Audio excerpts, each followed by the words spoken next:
Hey friends, welcome back to the channel. Let's get real. You trusted them, leaned on them, and believed they cared for you as much as you did for them. But now, things feel different. Confusion clouds your mind.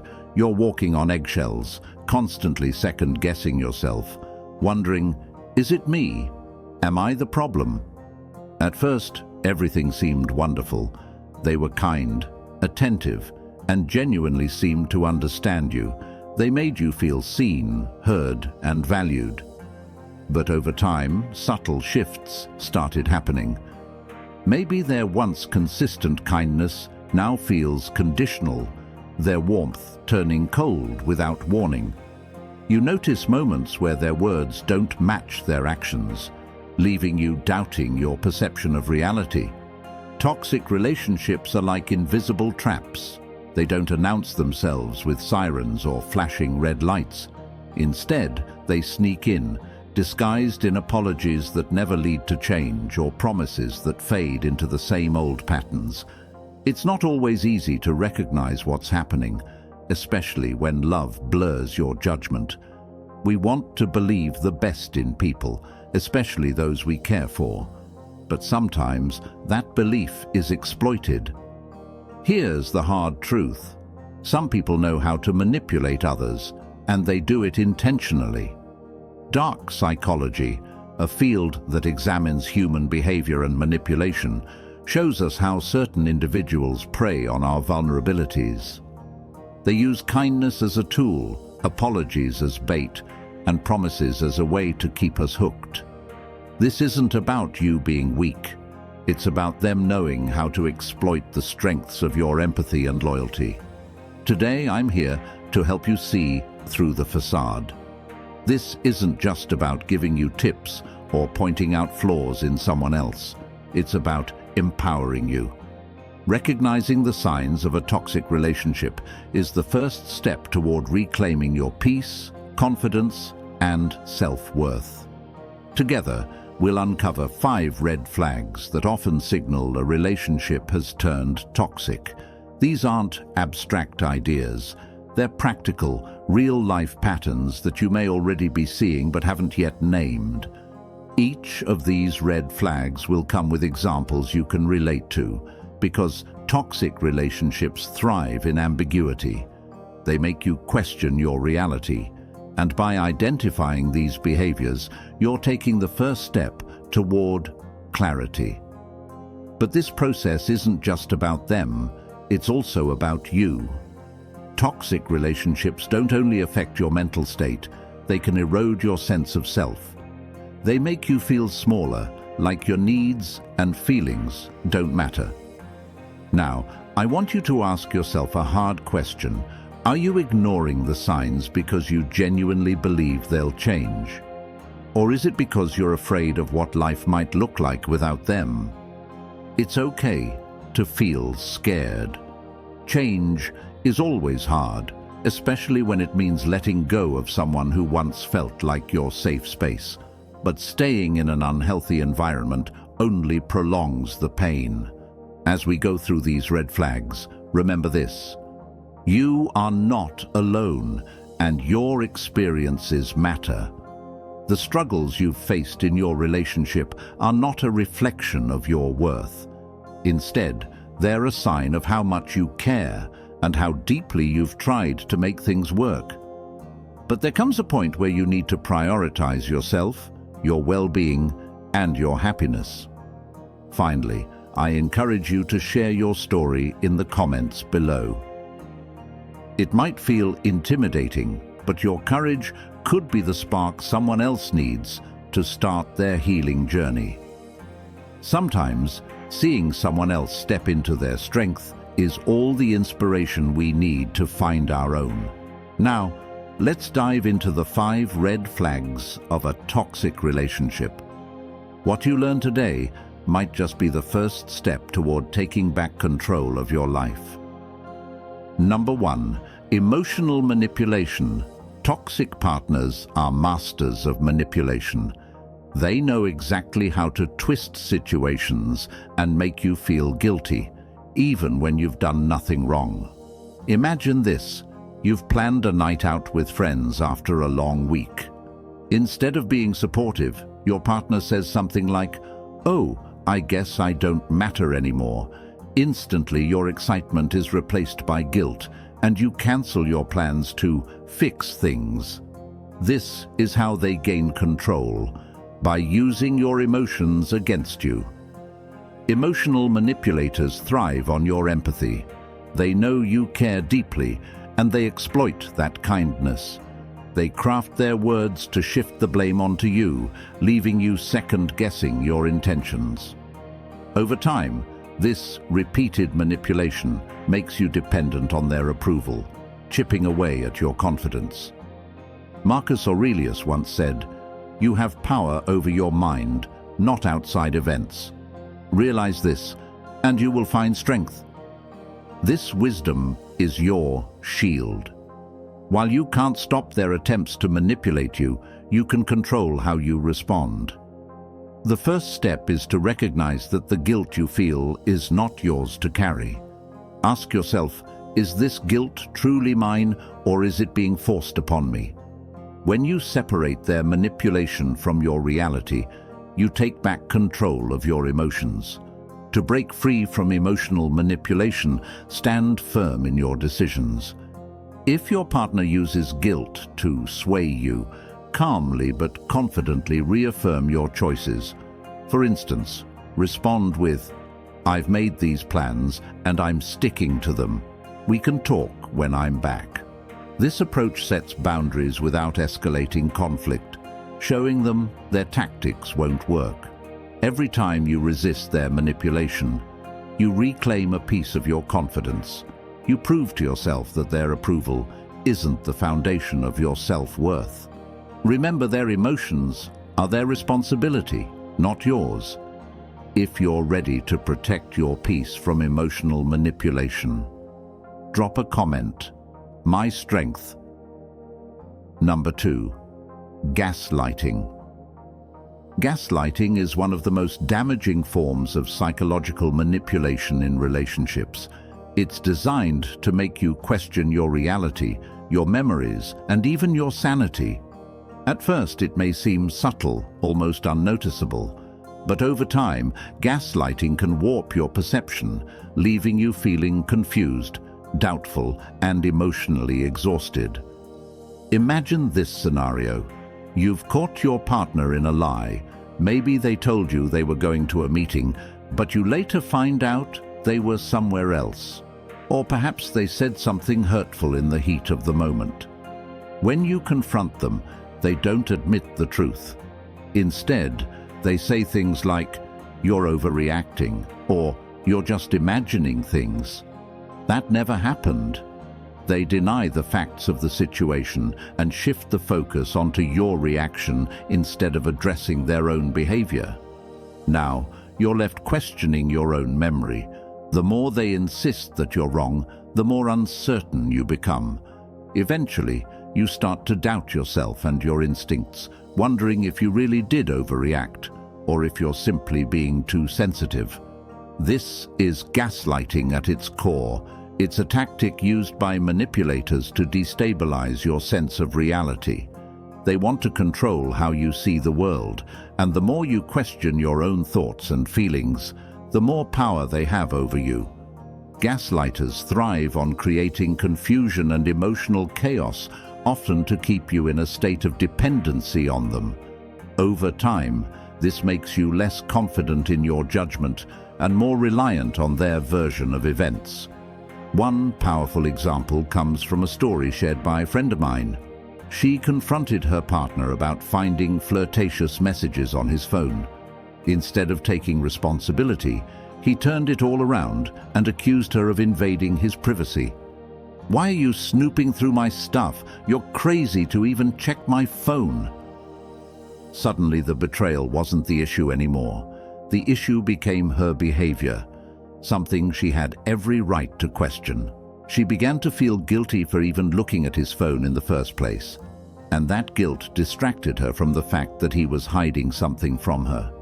This shift from the real problem to the blame being placed on her is one of the main strategies used by gaslighters. What makes gaslighting so dangerous is that it doesn't just create a sense of guilt or confusion in the moment, it undermines your entire sense of self. You begin to feel like your perception of events is unreliable. You question your own memories, your emotions, and your reactions. Over time, this can lead to self-doubt and a loss of confidence, making it harder for you to trust yourself or make decisions. This is why gaslighting is often used in toxic relationships to maintain control and manipulate someone into believing they are the problem rather than the one causing harm. Dark psychology explains that gaslighters want to manipulate your mind because they know how much power your thoughts and beliefs hold. Once they can manipulate your reality, they've essentially gained control over your mind. They know that people tend to want to believe the best in others, especially those they love. So they use this to their advantage. They twist your words, your feelings, and your experiences until you can no longer trust your own judgment. Gaslighters are adept at making you question even the most obvious truths, and they do this in such a way that it feels like you're the one who is at fault. But Stoicism offers a strong defense against this kind of manipulation. As the philosopher Epictetus once said, "It's not what happens to you, but how you react to it that matters." This reminds us that while you can't control the actions of others, you always have control over how you respond. In the face of gaslighting, you can reclaim your peace by trusting yourself and your instincts.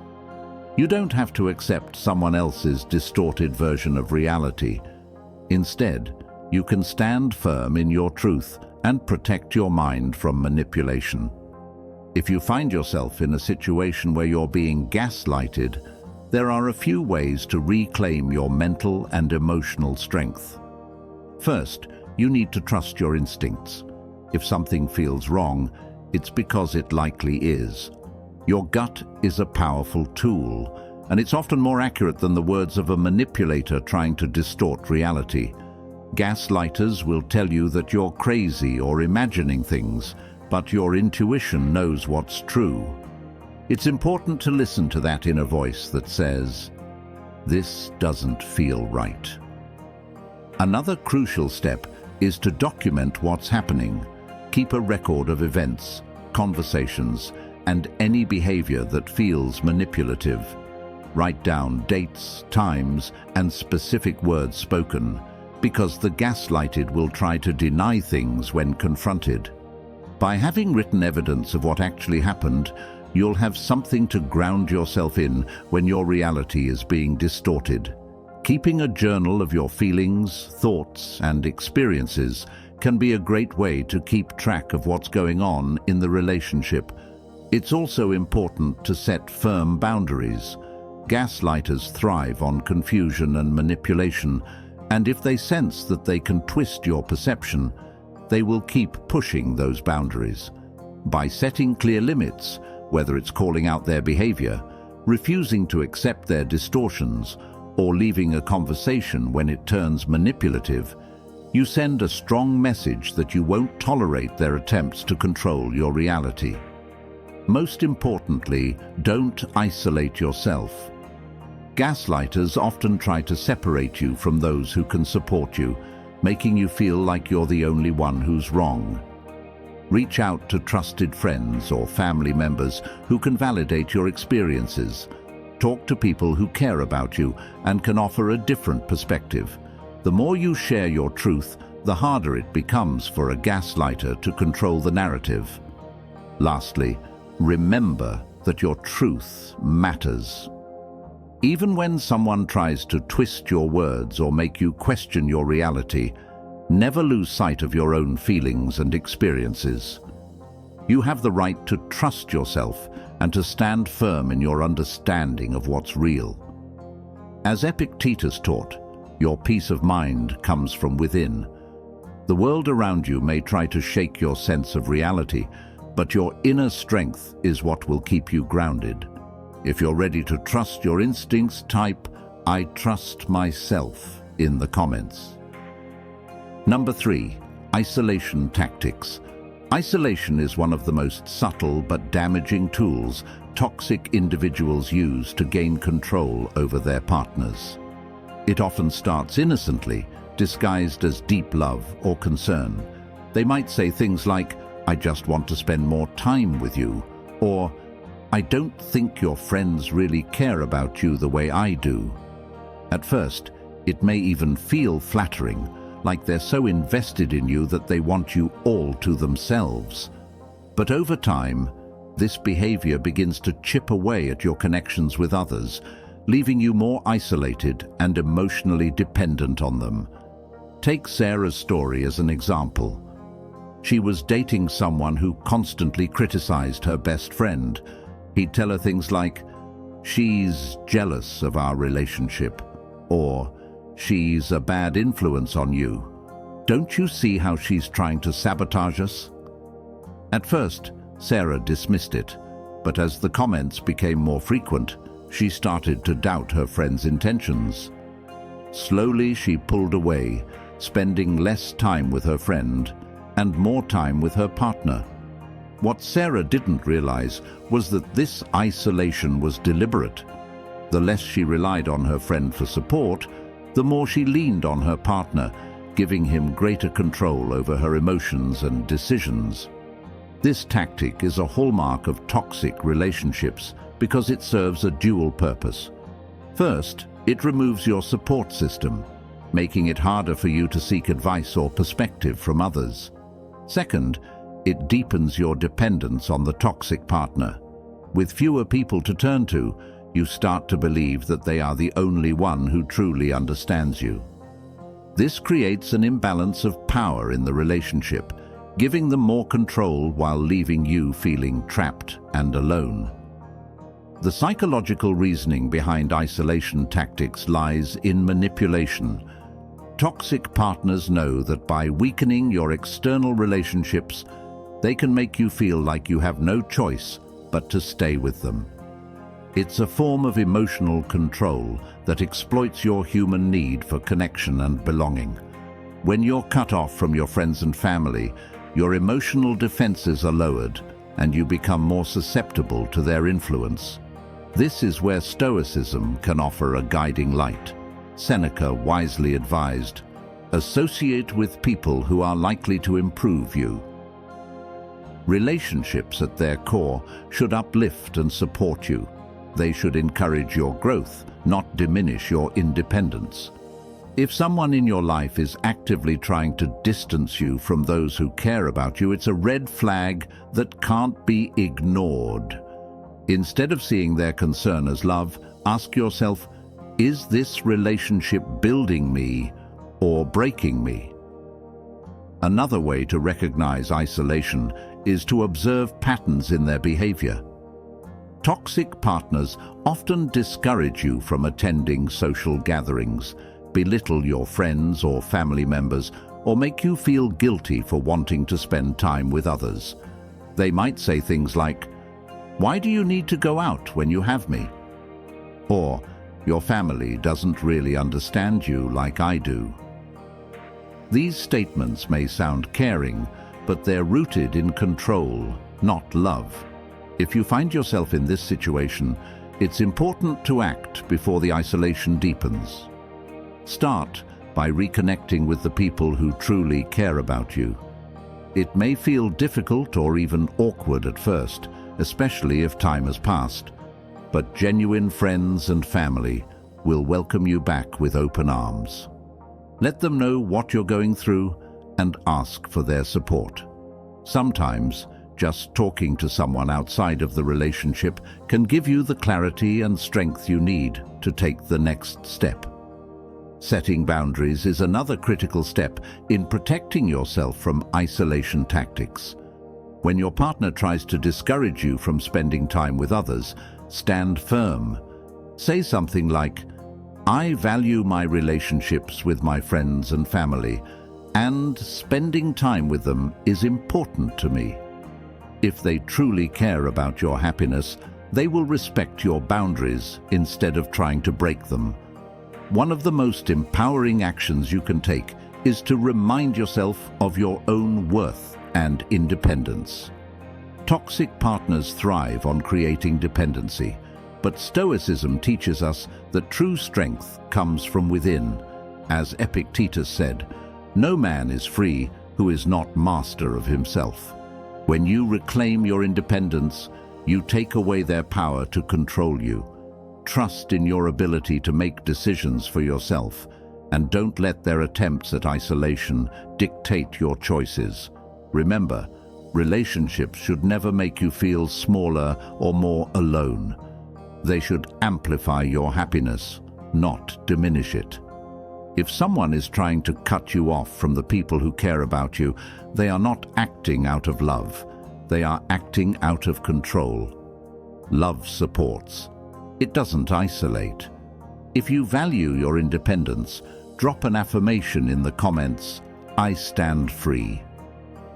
Number 4. Extreme jealousy and possessiveness. A little jealousy in a relationship might feel normal, even flattering at first. It can seem like a sign that your partner values you deeply. However, when jealousy turns into constant accusations, demands, or control, it becomes toxic. Instead of feeling loved, you feel suffocated. It starts small, like questions about who you were with or why you were late, but it escalates into monitoring your every move, demanding passwords, and accusing you of cheating with no evidence. These behaviors are not love. They are control disguised as concern. Imagine this. Ravi was in a relationship where his partner constantly needed to know where he was, who he was talking to, and what he was doing. If Ravi didn't answer her texts immediately, she would accuse him of hiding something. What started as simple questions turned into a full-scale invasion of his privacy. His partner would check his phone, criticize his friendships, and even question why he smiled at strangers. Ravi gave in to these demands to avoid arguments, but over time he lost his sense of freedom. This isn't love, it's possessiveness. Extreme jealousy is rooted in fear. Toxic partners fear losing control or being abandoned, but instead of addressing these feelings, they project them onto you. They shift the blame, making you responsible for their insecurities. If you try to defend yourself, they accuse you of being defensive or hiding something. This creates a never-ending cycle where you feel guilty and responsible for emotions that aren't yours to carry. Dark psychology explains this as a form of emotional manipulation. By making you feel untrustworthy, they gain power over you. Every accusation keeps you on the defensive, and every act of compliance reinforces their control. This strategy isn't about love. It's about ensuring you're too preoccupied proving your loyalty to ever question their behavior. The truth is, a partner who truly loves you will trust you.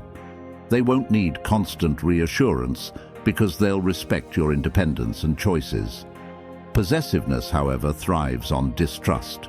It creates an environment where you're always second-guessing yourself, feeling like you've done something wrong even when you haven't. Toxic jealousy also isolates you. A possessive partner often criticizes your relationships with friends or family, suggesting they're a bad influence or don't support your relationship. Over time, you might pull away from the people who care about you, leaving you with no support system outside of your partner. This isolation isn't accidental. It's a deliberate tactic to make you more dependent on them. Stoicism offers a way to handle such situations. Marcus Aurelius said, "The best revenge is not to be like your enemy." When faced with extreme jealousy, don't mirror their behavior. Instead, remain calm and grounded in your values. You can't control their jealousy, but you can control how you respond. Refuse to let their accusations dictate your actions.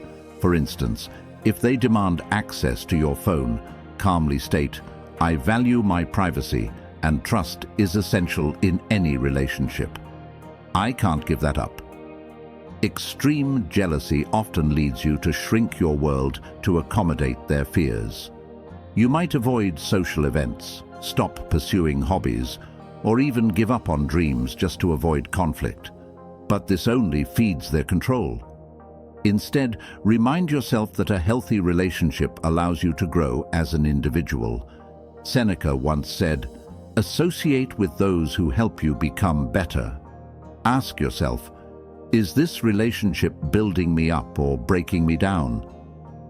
Breaking free from possessiveness starts with recognizing it.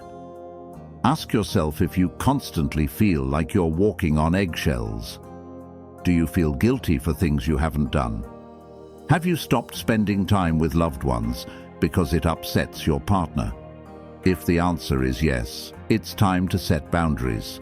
A healthy relationship requires mutual trust and respect, not constant surveillance and accusations. Setting boundaries doesn't mean you don't care.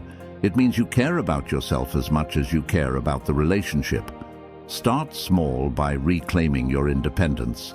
If your partner questions your whereabouts, respond firmly but kindly. "I appreciate your concern, but I need space to live my life." If they refuse to respect your boundaries, it's a clear sign the relationship may not be sustainable. Rebuilding your confidence is also crucial. Toxic partners often erode your self-esteem to make you easier to control. Take time to reconnect with yourself. Spend time with supportive friends, pursue hobbies, and remind yourself of your worth outside of the relationship. You don't have to navigate this alone. Reach out to someone you trust, whether it's a close friend, family member, or therapist. Talking about your experience can help you see the situation more clearly and give you the strength to take the next steps. Extreme jealousy is not your fault, and it's not your responsibility to fix. You deserve a relationship based on trust, freedom, and mutual respect. Friend, if you are with me till here, write in the comment, "I am moving forward with you." Number 5. Constant criticism and belittling. In toxic relationships, criticism goes beyond helpful feedback. It's a tool used to chip away at your confidence. The goal isn't to help you grow, it's to make you feel like you're never enough. This constant belittling might seem subtle at first, but over time, it starts to eat away at your self-esteem. For instance, let's say you get a promotion or achieve something you've worked hard for. Instead of celebrating with you, your partner says something like, "That's nothing special. It's just luck." What should be a moment of pride for you becomes overshadowed by their dismissive words. You start questioning if your success is truly meaningful or if you even deserve it. This doesn't only happen with work or achievements. It can happen when you share your dreams. Imagine you're passionate about a new hobby or a project you want to pursue. Instead of encouragement, your partner might dismiss it, saying, "You'll never be any good at that." These comments seem small at first, but the damage builds up. Over time, you begin to question yourself and your worth. You might even give up on things that once brought you joy because they don't seem important anymore. The real issue here isn't the criticism itself, but the intent behind it. Toxic people use criticism as a way to make you feel inferior. By belittling your accomplishments and dreams, they gain control over you. The more they make you doubt yourself, the more dependent you become on their approval. You start to rely on their judgment because you no longer trust your own. Here's the psychology behind it. When you're constantly criticized, your sense of self-worth gets tied to how others view you. You stop trusting your instincts and start questioning your every decision. You may even become afraid to share your ideas or passions, fearing the judgment that will follow.